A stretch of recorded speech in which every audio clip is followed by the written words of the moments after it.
Butch,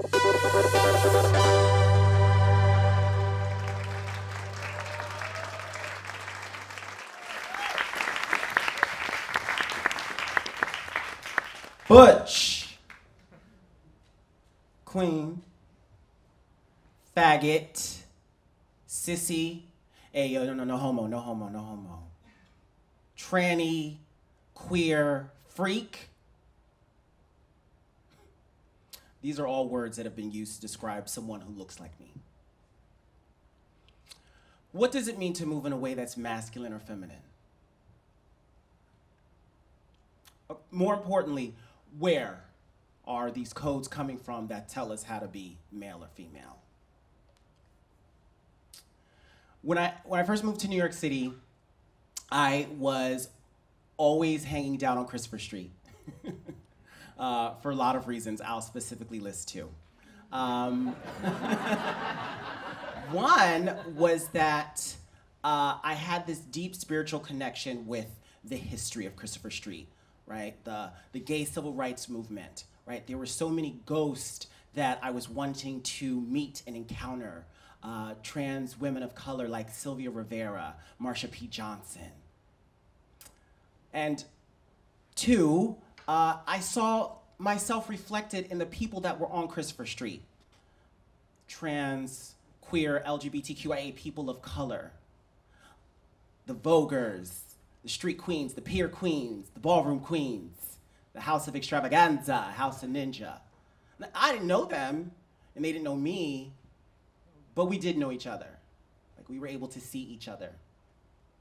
And I would find myself down on Christopher Street twice a year. There were 2 times a year that I just loved being down on Christopher Street. One was Halloween, and the other one was Gay Parade, you know? And I would, for years, go down there at those times and take thousands of pictures of drag queens. And I just loved it. It was a really exciting time because I was able to encounter drag queens and kings and people that I had never seen in my life before. There was like a plethora of drag. And year after year, I would become more envious and jealous of these people because drag was something that I wanted to do, but I didn't know how. Until one year, I said, fuck it. I decided that I was gonna go from behind the camera to in front of the camera. So I called up all my friends and I created my very own glam squad. And a really good friend of mine, he's a celebrity hairstylist, and I had him make me this fierce wig, and which he asked back later after Halloween was over. And I had a group of friends take me to H&M, and I bought this jersey polyester cotton blend stretch dress. It had a turtleneck to cover up my Adam's apple. It had these long sleeves, and it was gray, and had these pleats that went all the way around it. And then I had finally gotten up enough courage to go to Payless, and I bought my first pair of red and patent leather pumps. And somehow I made my way down to Christopher Street for the Halloween parade, and I looked gross.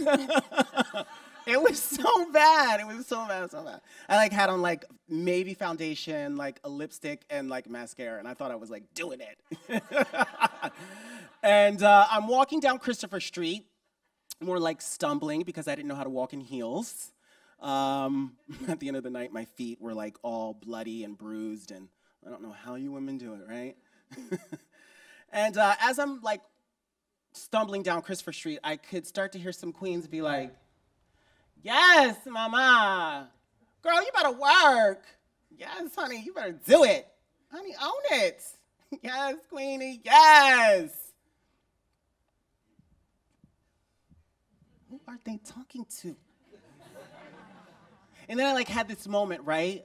Holy shit. They saw me. They saw something in me that I didn't see in myself. And that was the moment where I was like, oh my gosh, I'm a motherfucking drag queen! You know, there's this Lee Bowery, he sings this song that I love. Like you just stepped out of a salon.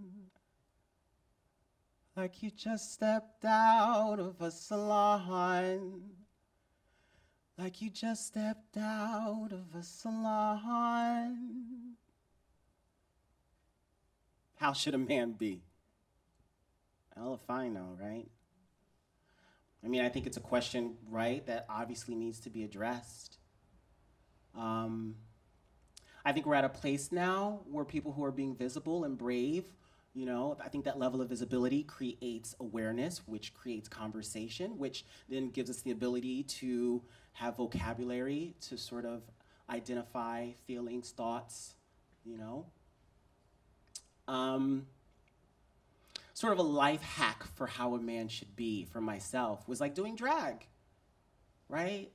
I was able to sort of undo all of these institutionalized ways that I was taught to be a man. So whether that was in church, or whether that was my father, or whether that was in the world of theater and dance, it says men have to dance this way, you have to take these classes, you have to partner the woman this way.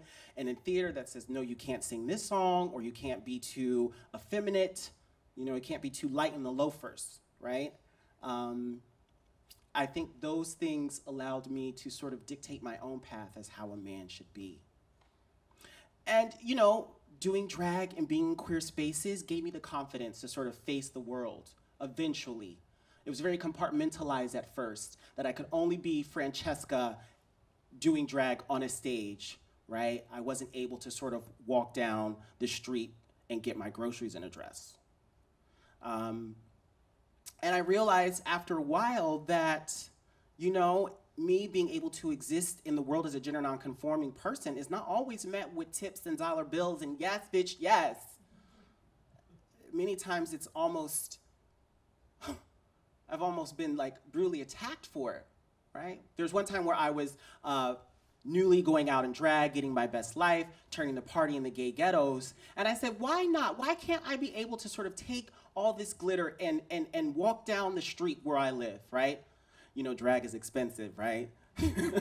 So I had to find some budgetary cuts in my money situation if I was gonna go out and drag this night. So okay, so I'm not gonna take a cab, I'll just walk to the subway. About a 15-minute walk, probably about 3 minutes in, car starts following me. You know, Francesca, she's cute.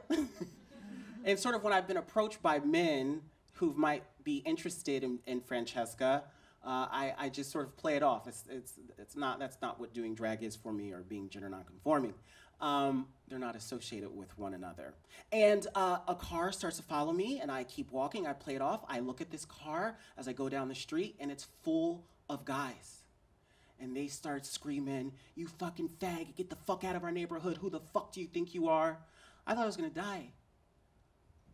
Literally, there was nowhere to run. Like, I didn't know what to do. So eventually I ran and I found shelter. And after I sort of figured out that I was safe, I had to make this decision. Was I gonna get this cab to take me home, or was I gonna go out? And I decided that I was gonna go out. I wasn't going to let the world dictate how I could live my life. That moment was bigger than myself. I was making a declaration,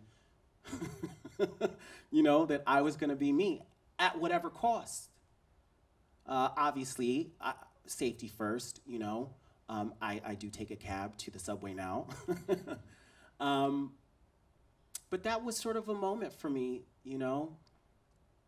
How should a man be? I don't know.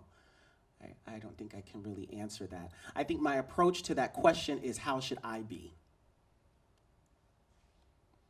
How can I exist in the world in the way that I need to, not be someone else? A lot of parts of myself make a lot of people uncomfortable. Not my problem, you know? So doing drag has allowed me to sort of have a lot of self-confidence. It started off in queer spaces, and I've been able to take that confidence that I got from being in those spaces and take it to the streets. And yes, it's not something that's always met with rainbows and double kisses, you know? But what other way is there for me to be? So I guess that is my response to how should a man be.